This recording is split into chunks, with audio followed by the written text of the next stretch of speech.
ಸ್ವಾಮಿ ಕಣ್ಣಪ್ಪ,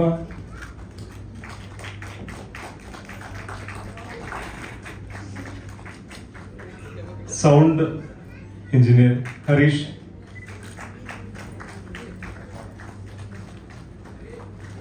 ನಮಗೆ ಶೂಟಿಂಗ್ನಲ್ಲಿ ಕೊಟ್ಟು ತುಂಬ ಒಳ್ಳೆ ಊಟ ಕೊಟ್ಟಂತ ಕುಮಾರಣ್ಣ, ಬನ್ನಿ.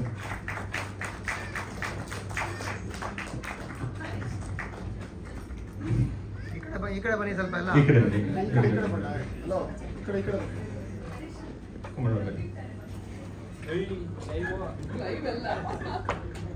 ಶ್ರೀರಸ್ತು ಇವತ್ತಿನ ಎಪಿಸೋಡ್ ಎಡಿಟ್ ಮಾಡ್ತಾ ಇದ್ದಾರೆ, ಹಂಗಾಗಿ ಅವರು ಸ್ವಲ್ಪ ಲೇಟ್ ಆಗುತ್ತೆ ಬರೋದು ಬರ್ತಾರೆ. ಇದ್ರ ಜೊತೆಗೆ ನಮಗೆ ಭಿನ್ನವಾಗಿದ್ದಂತಹ ನಮ್ಮ ಶ್ರೀರಸ್ತುವಿನ ನಿರ್ಮಾಪಕರು Neela productions Subrahmanya sir, please ಬರಬೇಕು, ಬನ್ನಿ ಸರ್. ಹಾಗೆ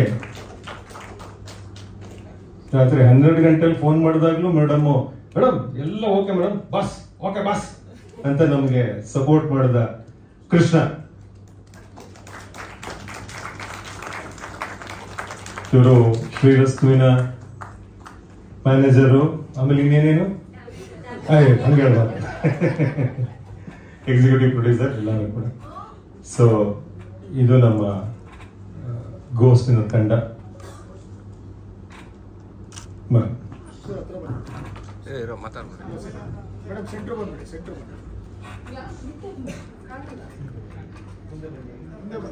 ಎಲ್ಲ ಕಾಣಿಸ್ತೀವಿ, ಬನ್ನಿ ಸರ್, ಮುಂದೆ ಬನ್ನಿ.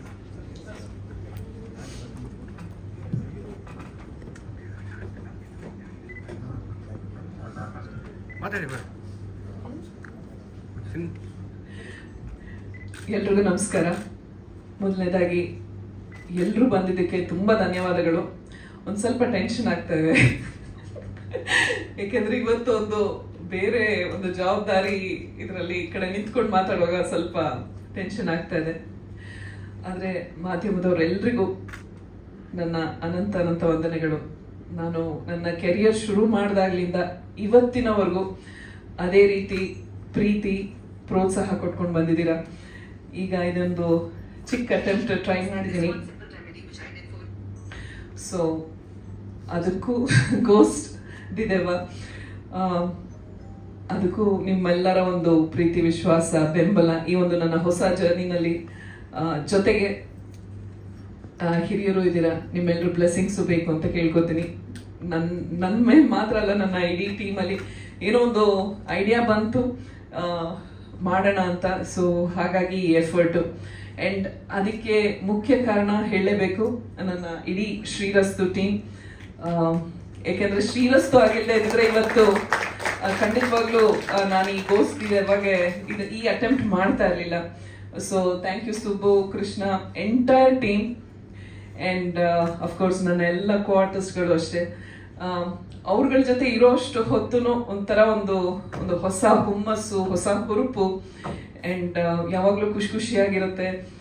ಜೊತೆಗೆ ಏನಾದರೂ ಮಾಡಬೇಕು ಅನ್ನೋ ಒಂದು ಎನರ್ಜಿ ಕ್ರಿಯೇಟ್ ಆಗುತ್ತೆ, ಆ ಥರ ಒಂದು ಪಾಸಿಟಿವಿಟಿ. ಸೊ ಥ್ಯಾಂಕ್ ಯು ಎಲ್ರಿಗೂ. ಮತ್ತೊಮ್ಮೆ ಮಾಧ್ಯಮದವರೆಲ್ರಿಗೂ ನನ್ನ ಧನ್ಯವಾದಗಳು.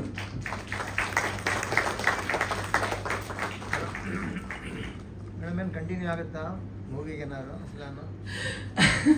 ಆಸೆಗಳು ತುಂಬಾ ಇದೆ, ಆದ್ರೆ ಏನಂತಾರೆ, ಇನ್ನು ಅಷ್ಟು ಒಂದು ಇಡೀ ಸಿನಿಮಾ ಪ್ರೊಡ್ಯೂಸ್ ಮಾಡೋಷ್ಟು ತಾಕತ್ ಇನ್ನೂ ಇಲ್ಲ.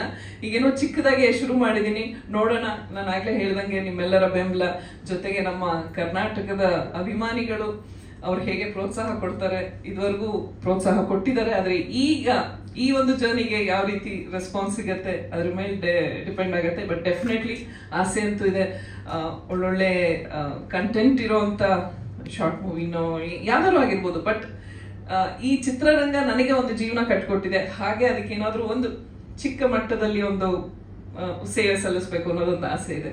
ನೋಡೋಣ. ಈಗ ಸದ್ಯಕ್ಕೆ ನಮ್ಗೆ ಐಡಿಯಾ ಇರೋದು ಯೂಟ್ಯೂಬ್ ಮತ್ತೆ ಕೆಲವೊಂದು ಬೇರೆ ಸೋಷಿಯಲ್ ಮೀಡಿಯಾ ಪ್ಲಾಟ್ಫಾರ್ಮ್ಸ್ ಇದೆಯಲ್ಲ, ಅಲ್ಲಿ ಹಾಕಬೇಕು. ಈಗ ಅವಾರ್ಡ್ಗಳಿಗೆಲ್ಲ ಕಳಿಸ್ತಾರೆ, ಈಗೆಲ್ಲ ಕಾಂಪಿಟೇಷನ್ಗೆಲ್ಲ ಶಾರ್ಟ್ ಮೂವಿ ಪ್ಲಾನ್ ಮಾಡ್ತಿದ್ದೀರಾ? ಆ ಐಡಿಯಾನು ಇದೆ, ಬಟ್ ಆ ಕ್ಯಾಟಗರಿನಲ್ಲಿ ಬರಬೇಕಲ್ವ, ಯಾಕಂದ್ರೆ ಕೆಲವೊಂದು ಕ್ರೈಟೀರಿಯಾಸ್ ಇರುತ್ತೆ ಕೆಲವೊಂದು ಫಿಲ್ಮ್ ಫೆಸ್ಟಿವಲ್ಗೆ.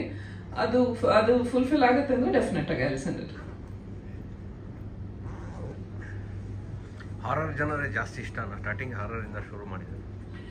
ಇದರಲ್ಲಿ ಆಕ್ಚುಲಿ ಒಂದು ಸೈಕಲಾಜಿಕಲ್ ಇದಿದೆ, ಆ ಥರ ಪ್ರಶ್ನೆಗಳೆಲ್ಲ ಇವ್ರನ್ನ ಕೇಳಬೇಕು. ಸೊ ಎಕ್ಸ್ಪ್ಲೈನ್ ಮಾಡ್ತಾರೆ ಅವರು. ನನಗೆ ಕತೆ ಹೇಳಿದಾಗ ನನಗೆ ಇಷ್ಟ ಆಗಿದ್ದು ಅದು ಇಟ್ಸ್ ಸೈಕಲಾಜಿಕಲ್ ಥ್ರಿಲ್ಲರ್ ಆದ್ರೂ ಅದ್ರ ಹಿಂದೆ ತುಂಬಾ ಒಂದು ಡೀಪ್ ಮೀನಿಂಗ್ ಇದೆ. ಸೊ ಹಾಗಾಗಿ ನನಗೆ ಇಷ್ಟ ಆಯ್ತು, ಯಾಕೆಂದ್ರೆ ನಾನು ಆಗ್ಲೇ ಹೇಳ್ದಂಗೆ ಕಾಂಟೆಂಟ್ ಚೆನ್ನಾಗಿರ್ಬೇಕು, ಒಂದು ಎಮೋಷನಲ್ ಯಾವುದೋ ಒಂದು ಎಮೋಷನ್ಸ್ ರಿಯಾಕ್ಟ್ ಆಗ್ಬೇಕಲ್ವಾ. ನಾವು ನೋಡಿದಾಗ ನಮ್ಮಲ್ಲಿ ಒಂದು ಎಮೋಷನ್ ಬರಬೇಕು, ಅದು ಭಯ ಇರ್ಬೋದು, ಖುಷಿ ಇರ್ಬೋದು, ನಗು, ಅಳು, ಏನೇ ಆಗಿರ್ಬೋದು, ಬಟ್ ಸಮಥಿಂಗ್ ಹ್ಯಾಸ್ ಟು ಒಂದು ಎಮೋಷನ್ ಫೀಲ್ ಆಗಬೇಕು.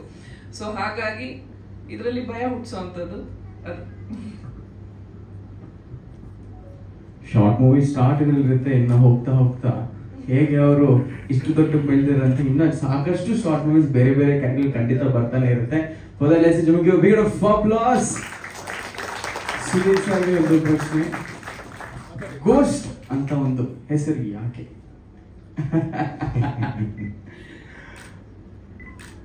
ನಮ್ಮೆಲ್ಲರಲ್ಲೂ ತಲೆಯಲ್ಲಿರೋದು ಎಲ್ರಿಗೂ ಇದೆ ಅಲ್ವಾ?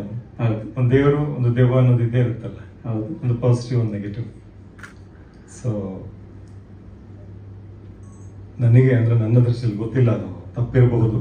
ನಾನು ಯೋಚನೆ ಮಾಡಿದ ರೀತಿಯಲ್ಲಿ ನನಗೆ ನನ್ನ ದೆವ್ವನ ಹೇಳಕ್ ಹೋಗಿದ್ದಲ್ಲ. ಆ್ಯಕ್ಚುಲಿ ನನ್ನ ದೃಷ್ಟಿಯಲ್ಲಿ ನೆಗೆಟಿವಿಟಿ ಅನ್ನೋದು ಇಲ್ಲವೇ ಇಲ್ಲ. ಅದೆಲ್ಲವೂ ಮನುಷ್ಯರ ಕಲ್ಪನೆ ಅಷ್ಟೇ. ನಮಗೆ ಪ್ರಕೃತಿಯಲ್ಲಿ ಯಾವುದು ನೆಗೆಟಿವ್ ಆಗಿ ಇಲ್ಲವೇ ಇಲ್ಲ. ಪ್ರಕೃತಿ ನಮಗೆ ಯಾವತ್ತೂ ನೆಗೆಟಿವ್ ಅಲ್ಲ. ಬಟ್ ನಾವು ನೆಗೆಟಿವ್ ಅನ್ನೋದೆಲ್ಲ ನಮ್ಮ ಮನಸ್ಸಲ್ಲಿರುವಂಥದ್ದು ಅಂತ. ಸೊ ದೆವ್ವ ಅನ್ನೋದು ಮನಸ್ಸಿನ ಭಾವನೆ ಅಂತ ಇತ್ತು. ಹಾಗಾಗಿ ದೆವ್ವ ಇಲ್ಲ ಅದು ನಮ್ಮ ಮನಸ್ಸಿನ ಭಾವನೆ ಅನ್ನೋ ಯೋಚನೆ ಬಂತು. ದೆವ್ವ ಅನ್ನೋದು ಒಂದು ನೆಗೆಟಿವ್ ಎನರ್ಜಿ ಅಂತ ಎಲ್ಲರೂ ಮಾತಾಡ್ತೀವಲ್ವ. ಸೊ ನೆಗೆಟಿವ್ ಇಲ್ಲ ಅನ್ನೋದು ನನ್ನ ಕಲ್ಪನೆ ಆಗಿತ್ತು. ನನ್ನ ಕಲ್ಪನೆ ಅಲ್ಲ, ನನ್ನ ನಿಲುವು ಅದು. ಎಲ್ಲರೂ ಒಪ್ಕೋಬೇಕು ಅಂತೇನಿಲ್ಲ. ಆದ್ರೆ ನಾನೊಬ್ಬ ದೆವ್ವ ಇಲ್ಲ ಅಂತ ಹೇಳಿದ್ರೆ ಎಲ್ಲರೂ ದೆವ್ವಗಳನ್ನ ನಂಬ್ತಾರಲ್ಲ. ಎಲ್ಲ ರಿಲಿಜನ್ ಅಲ್ಲೂ ಎಲ್ಲರೂ ದೆವ್ವ ಇದೆ ಅನ್ನೋದನ್ನೇ ವಾದ ಮಾಡ್ತಾರೆ. ಸೊ ನನಗೆ ಹಾಗೆ ಅನ್ಸಿದೆ, ಬಟ್ ಎಲ್ರಿಗೂ ಹಾಗೆ ಅನ್ಸ್ಬೇಕಾಗಿಲ್ಲ. ಅದನ್ನೇ ಅದರಲ್ಲಿ ಕೊನೆಯಲ್ಲಿ ನಾನು ಹೇಳಿದ್ದು ಕೂಡ. ನನ್ನ ಪಾತ್ರ ದೆವ್ವ ಇಲ್ಲ, ನೀವು ಮಾಧ್ಯಮದವರಾಗಿ ದೆವ್ವ ಗಿವ್ವ ಅಂತ ಹೇಳ್ತೀರಾ ಅಂತ ಹೇಳಿದವನು ಅಲ್ಲಿ ಕುತ್ಕೊಂಡು ಏನ್ ಮಾಡಿದ್ದ, ಹೋಗ್ಬೇಕಾಗಿತ್ತಲ್ವ. ಅವ್ನು ಮತ್ತೊಂದು ಲ್ಯಾಪ್ಟಾಪ್ ಅಲ್ಲಿ ಹುಡುಕ್ತಾ ಇದ್ದಾನೆ ದೆವ್ವ ಅಂದ್ರೇನು, ದೆವ್ವ ಅಂದ್ರೇನು ಅಂತ. ಸೊ ನಾವು ಬಹಳಷ್ಟು ವಿಷಯ ಹಂಗೆ ಅಂತ ಅನ್ಸುತ್ತೆ. ಅದಿಲ್ಲ ಇದಿಲ್ಲ ಅದೆಲ್ಲ ಸುಳ್ಳ್ರಿ, ಅದೆಲ್ಲ ಮೂಢನಂಬಿಕೆ ಅಂತೀವಿ. ಮತ್ತು ನಾವು ತಾಯ್ತಾ ಗೀತ ಕಟ್ಕೊಂಡೆಲ್ಲ ಮಾಡ್ತಾ ಇರ್ತೀವಿ.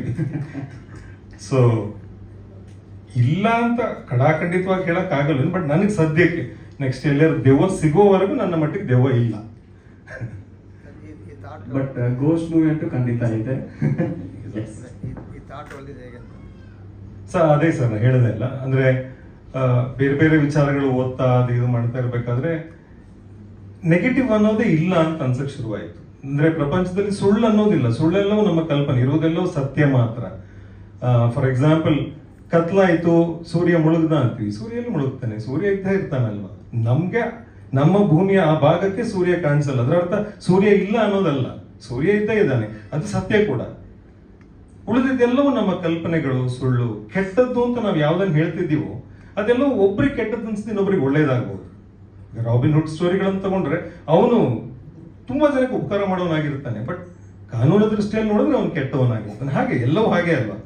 ಈಗ ಎಕ್ಸಾಕ್ಟ್ಲಿ ಓಕೆ, ನಾವು ಕಾನೂನಿನಲ್ಲಿ ಏನೇನಿದೆಯೋ ಅದಕ್ಕೆ ವಿರುದ್ಧವಾಗಿ ನಡ್ಕೊಂಡ್ರಷ್ಟೇ ಅದು ತಪ್ಪು ಅಂತ ಅಲ್ವಾ.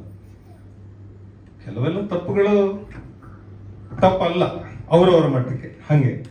ಸೊ ಇದನ್ನ ಹೇಗೆ ಹೇಳಬೇಕು, ಅದ್ರ ಜೊತೆಗೆ ಸ್ವಲ್ಪ ಇತ್ತೀಚೆಗೆ ಈ ಏನು ಸ್ಪಿರಿಚುವಲ್ ಅಂತೆಲ್ಲ ಹೋಗೋರು ಜಾಸ್ತಿ ಆಗಿದ್ದಾರೆ, ಫಿಲಾಸಫಿ ಮಾತಾಡೋರು.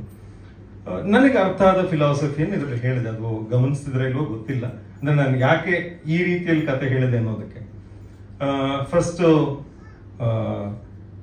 ಮೇಡಮ್ ಕ್ಯಾರೆಕ್ಟರ್ ಅಲ್ಲಿ ಬರುತ್ತೆ, ಏನೋ ಹುಡ್ಕೊಂಡು ಹೋಗ್ತಾ ಇದ್ದಾರೆ. ನಾವೆಲ್ಲ ನಾರ್ಮಲ್ ಏನ್ ಹೇಳ್ತೀವಿ, ಪ್ರೆಸೆಂಟ್ ಅಲ್ಲಿ ಇರಬೇಕು, ಧ್ಯಾನದಲ್ಲೆಲ್ಲ ಹೇಳ್ತಾರಲ್ಲ ಪ್ರೆಸೆಂಟ್ ಅಲ್ಲಿ ಇರಬೇಕು, ಆ ಕ್ಷಣದಲ್ಲಿ ಇರಬೇಕು ಅಂತ. ನಾವು ಇವರು ಆ ಕ್ಷಣದಲ್ಲಿ ಇರ್ಲಿಲ್ಲ. ಅಂದ್ರೆ ಆ ಕ್ಷಣದಲ್ಲಿ ಇದ್ರು ಏನನ್ನೋ ಹುಡ್ಕೊಂಡು ಮುಂದಕ್ಕೆ ಹೋಗ್ತಾ ಇದ್ದಾರೆ. ಅವರ ವೇಲು ಜಾಗ ಹೋಗಿದ್ದೇ ಗೊತ್ತಿಲ್ಲ. ನಾವು ತುಂಬಾ ಜನ ಹಂಗೆ ಮಾಡ್ತೀವಿ ಅನ್ಸುತ್ತೆ.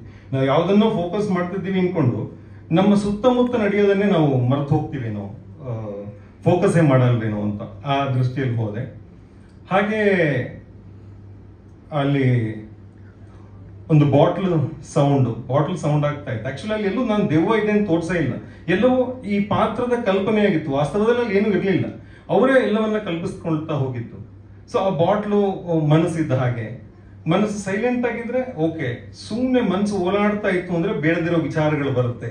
ಸೊ ಹಂಗೆ ಅವ್ರಿಗೆ ಅಲ್ಲಿ ಭಯ ಆಯ್ತು, ಯಾವುದೋ ಒಂದು ದೆವ್ವ ಇದೆ ಅಂತ, ಇನ್ನೊಂದು ಮತ್ತೊಂದು ತಿರುಗಿ ನೋಡಿದ್ರೆ ಈ ಕಾನ್ಸೆಪ್ಟ್ ಅಲ್ಲಿ ಅಂದ್ರೆ ಈ ರೀತಿಯಾಗಿ ಇದನ್ನ ಹೇಳ್ಕೊಂಡು ಹೋಗ್ಬೇಕು ಅನ್ನೋ ದೃಷ್ಟಿಯಲ್ಲಿ ಹೀಗೆ ಮಾಡ್ತಾರೆ ಮೇಡಮ್. ಹೆಂಗ್ ಒಪ್ಸಿದ್ರಿ ಅಂತ ನಿರ್ಮಾಣ ಮತ್ತೆ ಆಕ್ಟಿಂಗ್ ಹೇಳೋದು ಒಪ್ಸಿದ್ದು ಅಂತ ಹಿಂಗೆ ಹೇಳಿದ್ದೆ. ಶೂಟಿಂಗ್ ಮಾಡೋ ಟೈಮಲ್ಲಿ ಅಲ್ಲಿ ಇಲ್ಲಿ ಫ್ರೀ ಇದ್ದಾಗ ದೇಶ್ ಬೇರೆ ಕತೆ ಮಾಡ್ಕೊಂಡಿದ್ದೀರಾ ಹಂಗೆ ಏನಾದ್ರು ಕೇಳದಿರ್ತಾರಲ್ಲ, ಹಾಗೆ ಕೇಳಿದಾಗ ಇಲ್ಲ ಈ ಥರದೊಂದು ಒಂದು 7-8 ಕತೆಗಳೇನೋ ಹೇಳಿದ್ದೆ. ಅವಾಗ ಇದು ಚೆನ್ನಾಗಿದೆ, ಥ್ರಿಲ್ಲರು, ಸೈಕಲಾಜಿಕಲ್ ಇದು ಮಾಡೋಣ ಅಂತ ಕೇಳಿದ್ರು. ಆಯ್ತು ಒಂದೇ 1 ವರ್ಷ ತಗೊಂಡೆ. ಗಾಳಿಗಳಾಡ್ಬೋದಲ್ಲ ಸರ್ ಪ್ರಾಕ್ಟಿಕಲ್. ಹಾ, ಅದು ಯಾರು ಇಲ್ದೇ ಇರೋ ಮನೆ, ಒಂದು ಹಂತಕ್ಕೆ ಪಾಳು ಬಿದ್ದ ಮನೆ, ಅಲ್ಲಿ ಯಾವ್ದಕ್ಕೂ ನೇತಾಕಿರೋ ಬಾಟ್ಲು ಜಾರ್ಕೊಂಡ್ಬಿಡ್ತಿದೆ.